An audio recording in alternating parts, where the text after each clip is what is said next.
I think it's best for us to start by just saying, hey, let's throw out Valentine's Day and let's replace it with literally daily and weekly and monthly love and service. Mm-hmm. Makes you wonder how many relationships suffer after Valentine's Day because of the expectation wasn't met, or there was a letdown that you didn't get me enough, or you got me a better gift last year. And so how sad is that it's this holiday that you're supposed to, quote unquote, love each other. But I bet you majority of the time it ends the complete opposite in most cases. Yeah.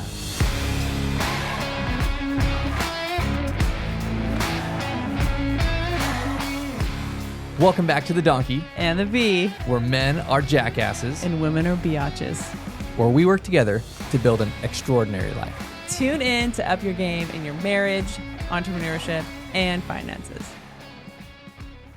Welcome back to The Donkey and the Bee with your hosts, Brett and Laura Shawkavis, the Bee and the Donkey and the Bee, right here, coming at you, where we talk all things marriage, entrepreneurship, and finances. And you know what today I'm excited about, because we're talking about Valentine's Day. Oh my goodness. Yes. The day of love. All right. Or is it? Well, I dodged a bullet because you did not want me to take you out last week for Valentine's Day. No. I don't think I ever have wanted you to take me out to Valentine's Day. No, maybe when we first got married, the first year or two.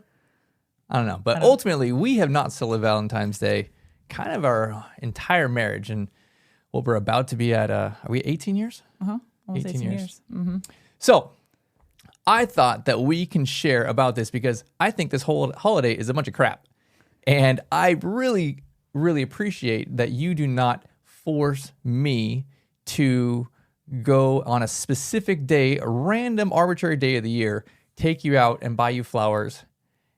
And that's not an expectation that you have for this one particular day. Correct. Yes. We're talking about this because last week was Valentine's Day, and I was actually taking our daughters to the dentist a few days before Valentine's Day.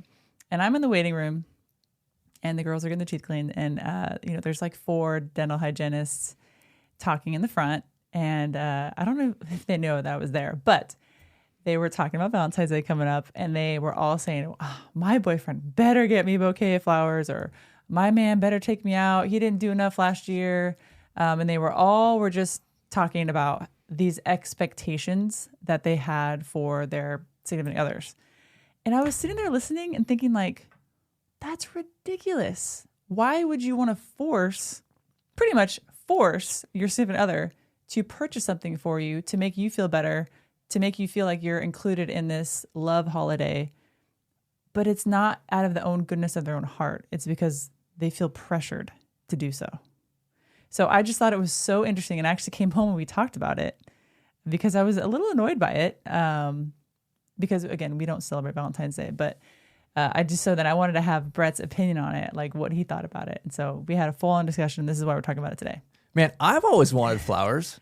Like, I don't really would ever use them or anything, but heck, I can eat some chocolate. Like, how come men don't get some flowers and chocolate? That's true. Right? Maybe a handgun or a bottle of whiskey. Exactly. Like, it's Valentine's Day. A nice bottle of whiskey or a handgun would be fantastic for your man. Agreed. Right? How come this expectation is only one-sided? It's totally one-sided. Yes. So I think from that perspective, right, like, if you're gung-ho Valentine's Day, what happened if the roles are switched? What if you, as the recipient, are now just the giver? Mm-hmm. Right? Would you think, well, maybe this holiday is kind of random and arbitrary and bullshit anyways, and maybe we should get to the root cause of why this is here and kind of get on the same page with your spouse about, hey, you know what, if we want to show love and service and appreciation towards our spouse, we should probably do it in a different way, and we should create some expectations for it. Because I got into this and started thinking about it, and I'm like, well, here's what actually pisses me off about Valentine's Day. It has nothing to do with flowers or candy or going out to dinner. That's totally fine. It is this external expectation. And what I mean by that is, like, it's literally forced on us by either big business or by government or by Hallmark, by a lot of different outside services that are trying to make a profit that have really no care about how your relationship is going. You have all these external factors that really they just want your money, right? And like, why are we in this system where we are giving power in our marriages, in our relationships to these outside sources instead of saying, hey, you know what, that's bullshit. That's over there. I don't care what the credit card company wants me to do or what restaurants want me to do, or if the government declares any new holiday, I don't care. That's not going to help me and my wife and my marriage, right? Like, let's get on the same page with our own internal expectations for what we do to love and serve each other. Instead of flowers and chocolate, why don't you ask your significant other what their love language is? How do they receive love the best way? So it's like those 5 love languages, right? Physical touch, hold on.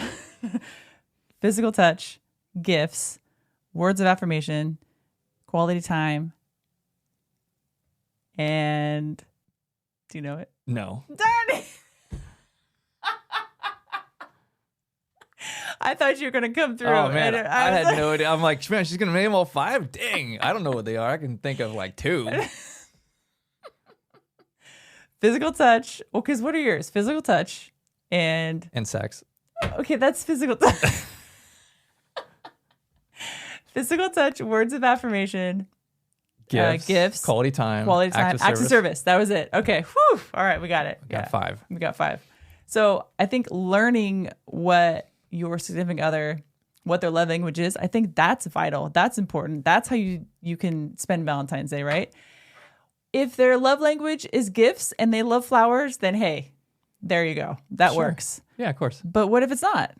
What if, like, I don't like flowers? Like, if you give me flowers, okay, oh, thanks, babe. Like, it's not, I don't receive love that way. Mm-hmm. So I think learning what their love language is, in most cases, in men, it's physical touch. I could be completely wrong, but I think in most cases it is physical touch. We looked it up. It was more than 50%. Oh, you looked it up? Yeah. Oh, okay. Oh, you mean the statistics? Yes. Oh, okay. Gotcha.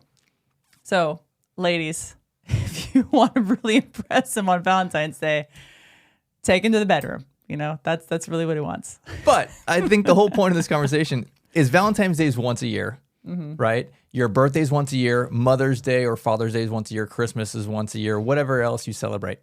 That's like 4 or 5 holidays, right? Like, that is not the times where you should be showing this love or these service or these gifts or the special time, right? I think those are still external factors, external expectations, even though they're great and quality things and they're important. You probably should recognize them. I think maybe the Valentine's Day is the least of these.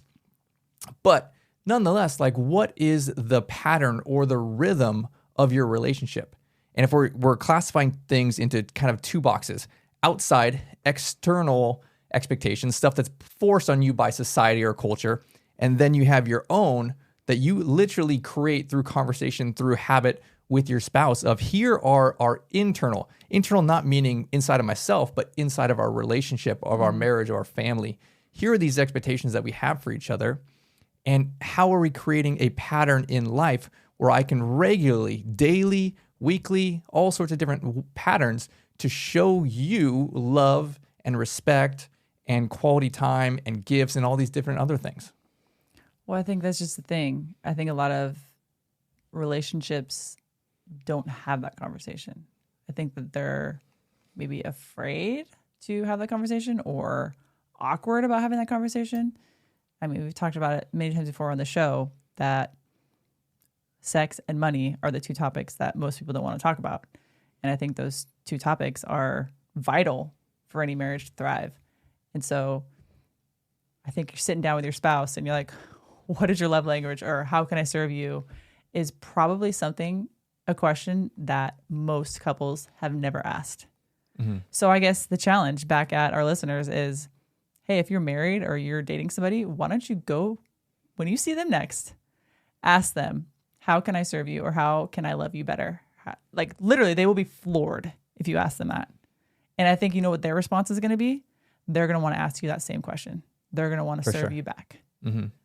So starts with one person. Yeah, I think another easy way to do it is, how are you just in your normal day-to-day helping them in the small ways that has already become a habit, right? Like, for example, like, you made my coffee this morning, right? I appreciate that. I noticed that.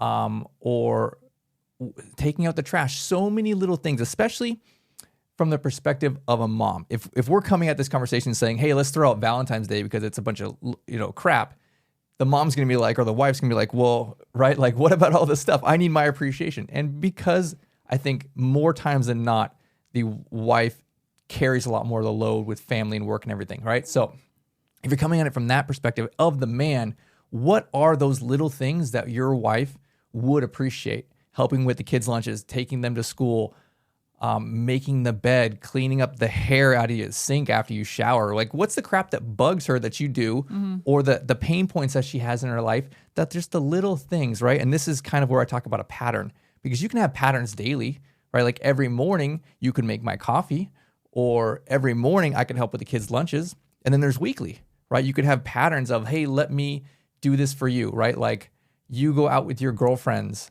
once a month, you do whatever it is. We're going to have date night once a week. Those are patterns.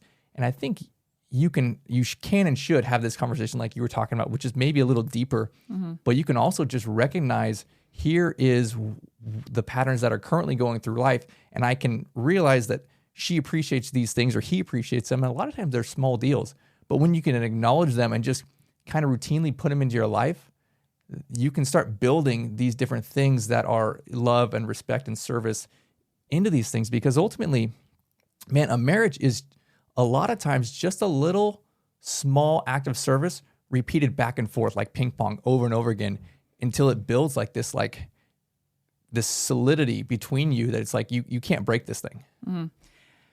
When you were explaining that, I thought, or I saw like a heartbeat.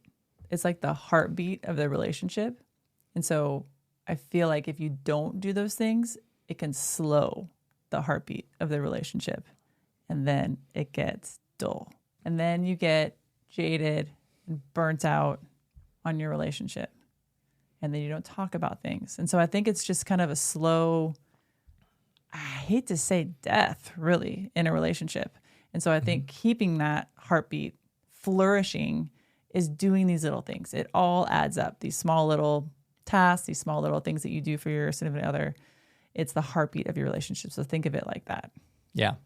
So I would kind of put these two things together. What you said and where you initially started about like love languages, and then these patterns, these routines. And I would say, okay, let's combine these things together. Like as you want to can build on these things, if you can identify, have these conversations about love languages, or perhaps where your significant other needs more help, like, and maybe seasonally, where they need more help in this season or just what they appreciate more, you take those things and you start working that with their love language, with the things that are important to them, instead of just making coffee. It may be no big deal to them, right? Like, but if there is something, right, making the kids lunches or taking them to school, it may be super vitally important to them in this season of life. If you can find those things out and then structure that into your daily, weekly, monthly patterns, and it may be like something so simple as just like listening, right? Your spouse gets home from work and just 5 or 10 minutes, sit on the couch and just, hey, babe, how was your day, right? Like, but everyone's going to be different. And those things, they're simple, but it's the core of everything. And I really, really think that crap like Valentine's Day, people use it as an excuse to not put in the hard work on their relationships. Mm-hmm. And so I think it's best for us to start by just saying, hey, let's throw out Valentine's Day and let's replace it with literally daily and weekly and monthly love and service. Mm-hmm. Makes you wonder how many relationships suffer after Valentine's Day because of the expectation wasn't met, or there was a letdown that you didn't get me enough, or you got me a better gift last year. And so how sad is that it's this holiday that you're supposed to, quote unquote, love each other. But I bet you majority of the time it ends the complete opposite in most cases. Yeah. It's just the comparison game. Exactly. The one person could do something and put their whole heart into it, but then it really just goes back to, what does social media say? Exactly. Right? Like you posted it and your other girlfriend said, oh, we went to the Bahamas, right? Like, or I got a new car or something. Yeah, exactly. It's the one-up game, right? It is. Would you be upset if our daughter's future husbands didn't celebrate Valentine's Day? No. Why would I be upset about that? I would be more upset if our daughters were upset that their husbands didn't get them anything for Valentine's Day. I think I would be like, man, I did not do my job correctly as a parent. So explain that, because I think that's the root issue here. If it's one thing to say it for yourself, but to want it for your children, right? If you didn't want our girls to celebrate Valentine's Day, then what is the core issue there? It's the expectation of something when the other party is forced to do it and you expect it. I feel like is so wrong. I feel like that's not love. Like love is action. Love is sacrifice, really. And I feel like forcing it is not sacrifice. Forcing it is like dragging someone kicking and screaming. It's an obligation. And yes, yeah. And so I feel like you're not emotionally secure in your own self if you are expecting someone else to do something for you to prove that that person loves you. That's not proof to me. So you can take a picture of your big bouquet of flowers and put it on social media and you feel like you're loved. That doesn't make sense to me. So you're not confident in your relationship? Exactly. And in yourself, really. Because if I feel like the only reason why I want you to give me flowers is so I can post it on social media so my friends and family know that you quote unquote love me, that's an insecurity, I think. And so going back to the whole thing with the girls, if they expected that, I feel like we didn't instill or teach them the confidence or maybe emotional regulation within themselves. And I would feel like, not that I'm like a failure parent, but because if they celebrate Valentine's Day, great. And if they love it, great. But if they expect it, I think that's a different story. Yeah. Well, we talked about these love languages, right? So this is a really popular book by Gary Chapman. It's called The 5 Love Languages. So you can go read that book. There's also a test. You can do an online test. It tells you what your first and second love language is. But you can start there talking to your spouse. And then also, if you think that Valentine's Day is a load of crap and you don't want to do it next year, I would invite your spouse to listen to The Donkey and the Bee and hear Laura's perspective. And as a man, I really appreciate that she sees through the bull crap and knows that this is just a waste of money and corporate pressure to try and get people to spend hundreds of or thousands of dollars when you really should be putting in the time on your relationship. So thank you for joining us today on The Donkey and the Bee, and we will see you on the next one.